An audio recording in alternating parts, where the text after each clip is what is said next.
एक बार एक छोटे शहर में एक जवान लड़का रहता था। वह बहुत आलसी था और उसे काम को टालने की आदत थी। वह हमेशा अपने जरूरी काम में देरी करता था और टाल मटोल का शिकार होता था। परिणाम स्वरूप वह अपने दोस्तों और सहपाठियों की तुलना में पढ़ाई और जीवन के अन्य क्षेत्रों में पिछड़ रहा था। उनके परिवार और शिक्षकों ने उन्हें कई बार अपने समय को महत्व देने के लिए कहा, लेकिन उन्होंने उनकी सलाह नहीं सुनी। उसे अपने भविष्य की परवाह नहीं थी और वह छोटी छोटी बातों में अपना समय बर्बाद कर देता था। एक दिन उनके नगर में एक बुद्धिमान साधु आए। वह अपनी बुद्धिमत्ता और ज्ञानोदय के लिए प्रसिद्ध थे। बहुत से लोग उनसे मिलना और उनसे सीखना चाहते थे। युवा लड़के ने भी भिक्षु से मिलने जाने का फैसला किया, यह आशा करते हुए कि उसे जीवन के हर क्षेत्र में अपने दोस्तों से आगे निकलने के लिए कुछ सुझाव मिल सकते हैं। वह उस स्थान पर पहुंचा जहां भिक्षु रह रहा था और इंतजार करने लगा। जब उसकी बारी आई तो उसने साधु को प्रणाम किया और कहा, हे श्रद्धेय, कृपया मेरी मदद करें। मैं अपने जीवन में असफल हूं। मैं हर क्षेत्र में अपने दोस्तों, सहपाठियों और समकालीनों से पिछड़ रहा हूं। मैं उन सभी से आगे निकलकर सर्वश्रेष्ठ बनना चाहता हूं।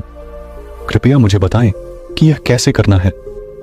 साधु ने छोटे लड़के की ओर करुणा भरी दृष्टि से देखा और कहा, मेरे बच्चे, तुम कष्ट उठा रहे हो क्योंकि तुम अपने समय की कदर नहीं करते। तुम काम को टालते हो और अपने अनमोल समय बर्बाद करते हो, जिन्हें तुम कभी वापस नहीं पा सकते। आइए, मैं तुम्हें एक कहानी सुनाता हूं जिससे तुम समय की कीमत समझ सकते हो। लड़के ने उत्सुकता से सिर हिलाया और साधु की कहानी सुनी।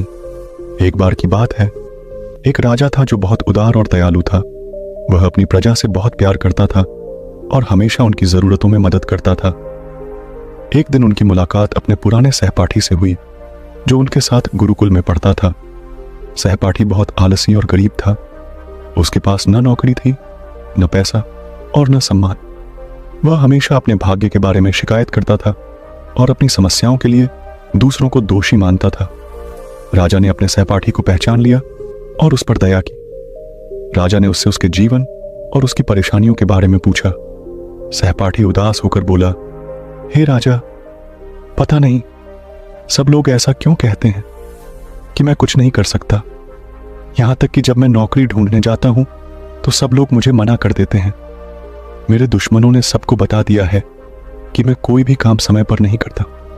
मुझे समझ नहीं आ रहा कि क्या करूं। राजा ने कहा, आओ हम सौदा करें।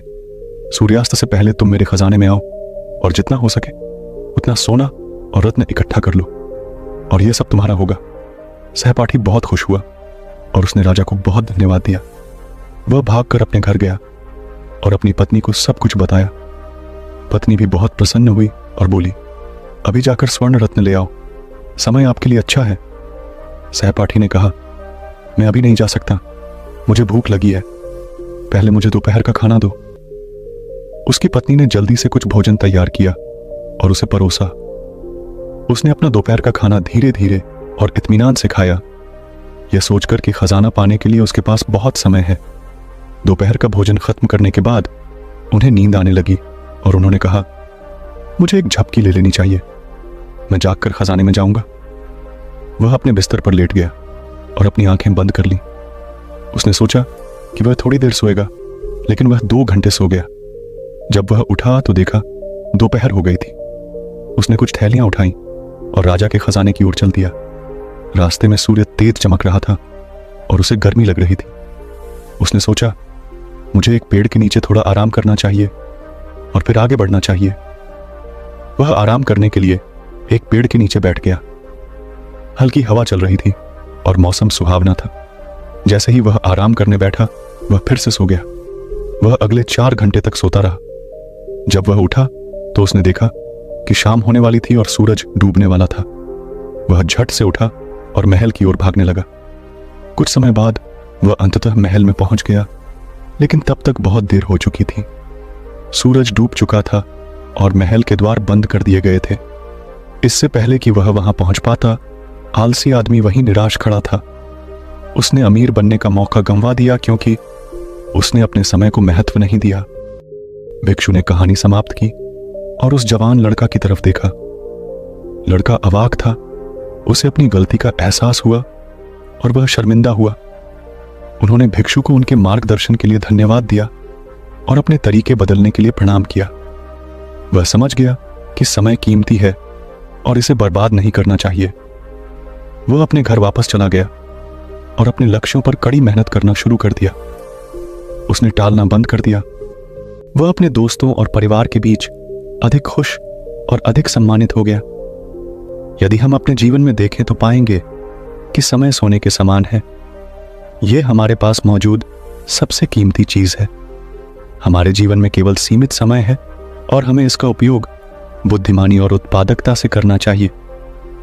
हमें उन चीजों पर अपना समय बर्बाद नहीं करना चाहिए जो मायने नहीं रखती, बल्कि उन चीजों पर ध्यान केंद्रित करना चाहिए जो मायने रखती हैं।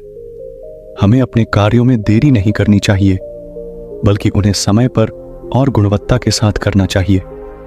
एक प्रसिद्ध कहावत है, यदि आप अपने समय की कद्र करते हैं तो समय आपकी कद्र करेगा, लेकिन यदि आप अपना समय बर्बाद करते हैं तो समय आपकी पूरी जिंदगी बर्बाद कर देगा।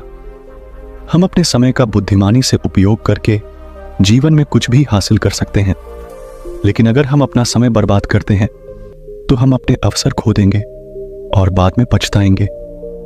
1 मिनट की कीमत उस यात्री से जाने जिसकी ट्रेन 8 मिनट से छूट गई हो, और 1 वर्ष का मूल्य उस छात्र से सीखें जो अपनी वार्षिक परीक्षा में असफल हो गया। जो लोग अपने समय को महत्व देते हैं वे अपने जीवन में कुछ भी हासिल कर सकते हैं, लेकिन जो लोग अपने समय की कद्र नहीं करते वे अपने जीवन में असफल हो जाते हैं। अगर आप अपने जीवन में कुछ करना चाहते हैं तो कभी भी आलस्य न करें और अपने काम को टालें नहीं, अन्यथा एक दिन तुम्हें भी उस आलसी आदमी की तरह पछताना पड़ेगा जो सूर्यास्त से पहले महल तक नहीं पहुंच सका।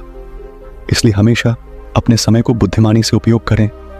अपने परिवार और दोस्तों के साथ छोटे छोटे पलों का आनंद लें।